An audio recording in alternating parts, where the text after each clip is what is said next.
Hey, Scott Jordan and Mark Warner here for Jancast number 144 for Thursday, April 20th, 2023, aka 420. We'll talk about that in a little bit. But Mark, you and I have been traveling. I'm currently traveling, which is why I'm casual here. And I turned my fake background off, but all you'd see behind me is a wall anyway. But I'm currently in North Carolina, practicing some board tricks and stuff, testing out some wax in the water and stuff like that. So what have you been up to, Mark? Is that tax deductible, testing out wax on surfboards? We don't talk about that online where people can actually look it up.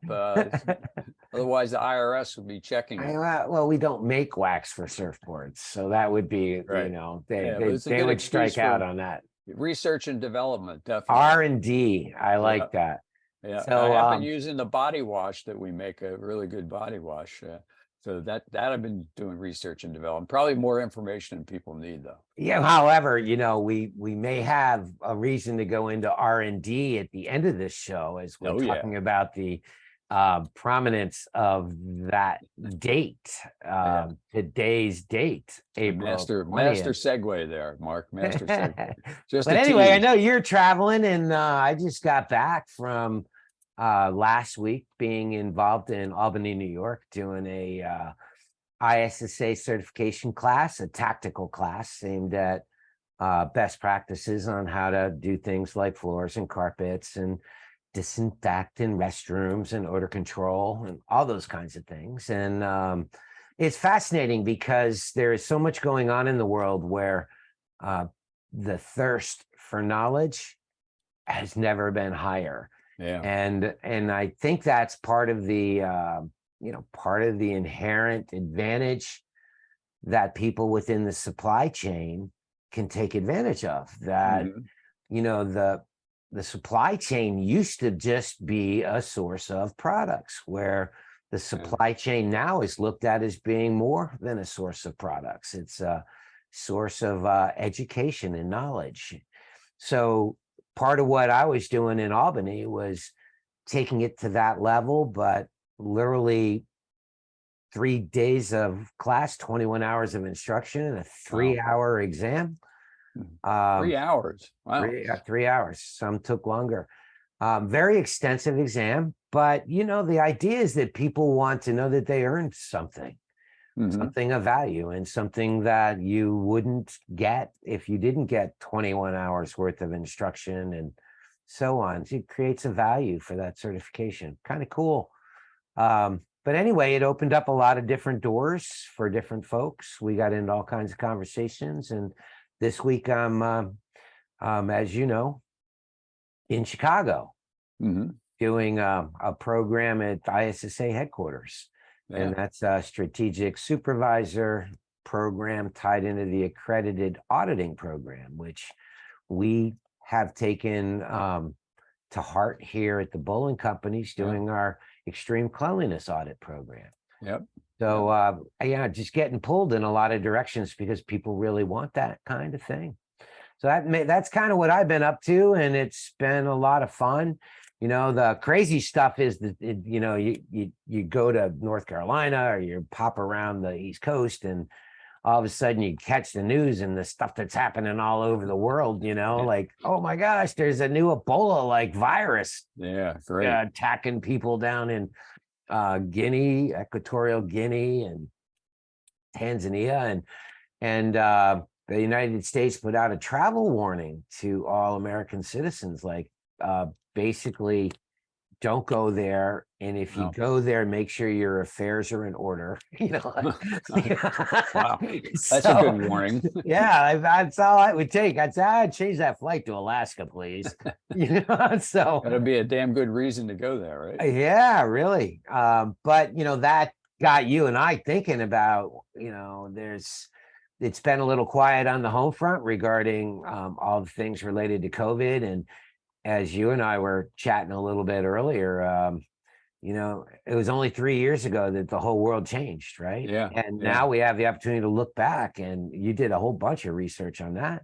Yeah, well, I'm a big fan of podcasting, as we we know because of Jancast, but a lot of my listening content is just podcasting. I found one that will put the links in the show note that just published the first of 3 shows. And it's kind of interesting to look at it and listen to it because it's only 3.5 years ago. And it's kind of like you're listening to history from like the Civil War or something. It's like, oh, I remember that. Like at the very beginning, they're talking about the fact that they didn't have any testing. There was absolutely no testing available. Or if they had it, it was like each state, they did a survey of each state with the testing, and like one state would have 5 people they tested, another state with 20. They said, well, why aren't you testing more? I said, we don't have any tests. Nobody had tests. And nowadays you order them online, you have them the next day almost for free. I don't know if they're still giving away for free, but the difference between back then and now, it's very interesting to listen to this series because it talks about like Deborah Burke. Remember her with her scarves and everything, and how she identified the fact that by joining the coronavirus, what was it called? Task force. Task force. She essentially said at that point that it was going to end her career. And you can have to listen to the program. I don't want to get into the politics of it, but it was pretty interesting that she identified that, and it did end her career. But the whole thing, it just seems like, well, we're listening to this stuff that it was only 3 years ago, but it seems like it was forever ago that we've kind of lived through this whole thing, right? Yeah, yeah. And it's amazing what did happen when you think about how there's COVID testing so readily available everywhere. Yeah. And we seem to have changed our mental approach to it, and we're conscious of sneezing, and we're washing our hands, and we're sanitizing, and all those kinds of things. I mean, God forbid you're out in public and somebody hears somebody sneeze. Everybody turns and looks, like, what was that sneeze? So, it's something that we weren't necessarily conscious of before. I've been in and out of planes, and I can remember flying. You just always heard people sneezing and coughing, and it always kind of made you a little uneasy, in the plane. And the last flight I took was down to Texas, and crickets. I was like, wow. Wow. Is that, you think the people on the plane were healthier? or very conscious of not wanting to do that. So they're taking their cough drops or their, whatever. Back in the day, we just worried about getting the flu or something on an airplane. Yeah, right. Yeah. Well, times have changed, huh? Yeah, it's the level of consciousness changed just so much. And it's really sad that so many people died, but it was really a major boom to the janitorial and sanitary maintenance industry. For the first time in history, our industry was put front and center stage. Yep. And then it started to boil down to, like, you can't make sure you're using the right stuff, because that became the whole question of whether or not, I've got some kind of bathroom disinfectant, and is that effective, or should I be using a hospital grade, or should I be using a tuberculocidal, or do I have to use a sterilant? What are you using? People didn't even know there were different levels before. So it made them aware of that. And the other thing it made them aware of is that there was a process, and if you did it wrong, you spread disease. And it got down to, you need to pre-clean it, you need to apply it, you need to let it dwell, you need to recover it or let it dry only after that time frame got hit, and ideally rinse it if it's going to be in skin contact, like a baby changing station or a OR table. So people never even thought about it. They just walked around with, some kind of random disinfectant and a roll of paper towels and just sprayed and wiped stuff, not realizing they were not doing what they thought. So that changed everything too. Yeah. So the interest and the need and knowing more about it. It used to be, Scott, you'd be out like at a cocktail party and you start talking about processes for cleaning, and people would just walk away and say, don't get near that guy, he's crazy. But now you get talking about that stuff, everybody wants to circle around like, whoa, you're the star. What are they saying? What was that again? Yeah. But Well, hey, this coming up this weekend is another big event that it's not quite on the same level of what we were just talking about as far as COVID, but groundbreaking stuff. Earth Day is on Saturday, and actually it's Earth Week right now for those that want to get specific about it. well, the fascinating thing that you and I discovered about Earth Day was fascinating. I'm Yeah. blown away by it. That Earth Day came about a month or two after a concept of having a government agency to oversee and register disinfectants and so on was proposed, which was July Yeah. of 1970. And the EPA got founded in December of 1970. And the first Earth Day was in April of 1970. And so proponents of Earth Day attribute their efforts to creating awareness, causing the proposal of a bill and and the EPA coming along. But you and I asked you, I was like, well, who the heck did it before the EPA? And you Yeah. surprised me. Well, we both kind of went, we probably should fact check that, because neither of us had any idea that that had actually taken place. And surprise, surprise, right? Yeah. And it was like, I had no idea. Now we know, though, so Yeah. now we can look like the smartest person in the room, say, well, yeah, the EPA got founded right after Earth Day in 1970. And people go, wow, that person. And No, but the Clean Water Act 2 years later was a result of Earth Day as well. but I remember like I was fascinated, like, well, who the heck registered disinfectants before that, Yeah. And you did a little research on it, and it was FDA, Food and Yeah. Drugs Yeah. Administration. So yeah, who knew? That was an interesting little factoid. Yeah. I don't remember the 53 time years that ago. I don't remember the time that well, but it must have been like the Wild West for getting registrations back then. Yeah, I can only guess. I can only guess. Yeah.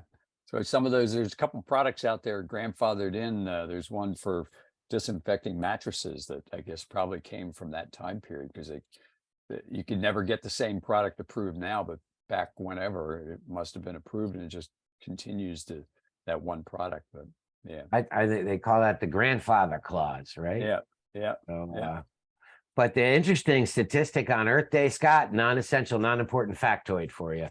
1 billion people in more than 193 countries recognize Earth Day. Yeah. And they couldn't say that in 1970. Yeah, it's pretty impressive. So with all your teaching and everything out there, when all the green products, either Green Seal or Safer Choice and all that came about, it was like, wow, it made perfect sense for a formulator like Bullen. It's like, well, all these buildings are going to be required to use green approved products, and it'll be a no-brainer. Obviously, that whole segment's going to go crazy, and ended up, it went kind of crazy for a little while, but not. It did Yeah. for a while, and then it plateaued out. Yeah. One of the reasons why I'm big time in favor of safety for folks using products, right? So, totally love that concept. So it goes beyond, the soil and the environment. Part of the green initiative is human health and safety. So, kind of, how is that not a great idea? But I think a part of the reason, so when it hit with a bang, and there was a lot of movement. It plateaued out a little bit because the cleaning industry has been acknowledged as having done an awful lot of work in self-policing, in going out of their way to do the R&D to figure out, what are safer ways to build aggressive products. And so it spurred all kinds of like really smart people involved in the science side of cleaning chemistry to look at how we always did things and figure out if there was another way. Yeah. And, some of the things that we do now with green cleaners, for example, and rather than rely on solvents in some cases, we just make the water wetter, using surfactants that have the ability to kind of penetrate into soils that water didn't used to penetrate. And that's why we would add solvents back in the day. But now, we were able to use properties of water by just enhancing water's ability to perform. So that's kind of cool. I think that's really fascinating. But it plateaued out largely because there was a lot of effort made to make things safer. And then, Scott, like March of 2020, it went poof. March 2020, it was like, oh man, 1 million people dying on planet Earth. And all of a sudden, the number one priority became, how do we get everything disinfected? Yeah. So we ran into a lot of speed bumps there too. There were a lot of people just running around waving the magic wand. Hey, people were cleaning their groceries when they got them home from the supermarket. There was crazy stuff. The worst part to me was people that were they were donning up they looked like Ghostbusters, and they were walking into rooms just waving the wand around, completely oversaturating and overwetting every surface without ever having pre-cleaned it, without setting a watch to the required contact time, the dwell time requirement, stay wet time. There was all this bad procedure happening. And because you and I both know, if you do things right, if you pre-clean the surface, if you apply it adequately to stay wet, only for the required stay wet time, you don't over applicate, you don't end up with a sticky mess. But that's not what was happening. I mean, people were running around saying, oh, well, I bought one of those. I'll just come in and like hose down everything in your place, and things are staying wet with like saturated floors. It was great for chemical sales, I got to tell you. Yeah, well, but it's also causes now, people are like, well, we kind of overdid it. And it wasn't that people were doing it right, weren't overdoing it. It was the people doing it wrong that were overdoing it, right? And they end up with sticky floors and sticky touch points and sticky tabletops, and it was all because they weren't doing it right.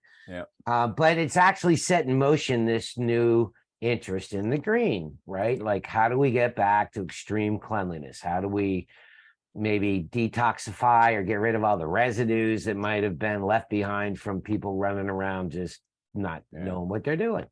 So I think it's got a little bit more traction again now. There is the Green Schools campaign, which is something that's sponsored by the ISSA. They work together as affiliates. And, that makes sense too. When you're talking about the most fragile part of our population being kids, let's make sure they're, in a safe environment that way. So I think there's going to be more traction than there was over the last, let's again say 3 years from March of 2020. But I think the consumer has gotten smarter. Yeah. Well, we'll put a link in below this video. We had a spokesperson in 2014 make some comments on our new product line at that time called Santa Verde, which Santa Verde was merged into our eClean line. But was he John Johnson's father, that guy? Yes, could have been. Yes, but he talks about the fact that at the very beginning of the whole green movement, the problem was the products didn't work and they cost too much. So it got like this whole negative thing in the consumer's mind. It's like, I don't want green. These things don't do anything because they're green. So I think it took a long time. That was 2014. But again, it's kind of like that podcast I was talking about. It's interesting to listen to this Bullen spokesperson, aka Grandpa John Johnson, talk about what it was like back in 2014 to have a green line versus what it is now. So yeah, it's been a real evolution of the whole thing.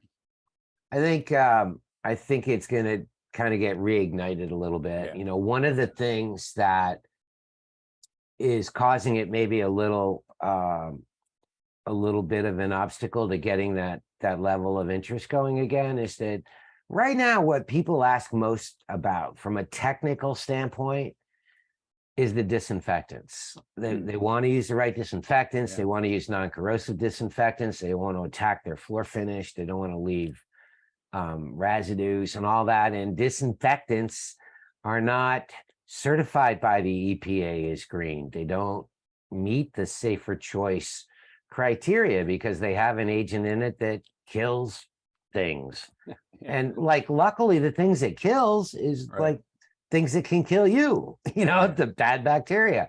So that's not going to change. And I think that's really where most of the conversation is these days. But Yep. it reminds me of, part of what was going on back when our spokesperson was doing that conversation. It was part of taking a holistic view of these chemistries and making sure that they're built being as green as possible.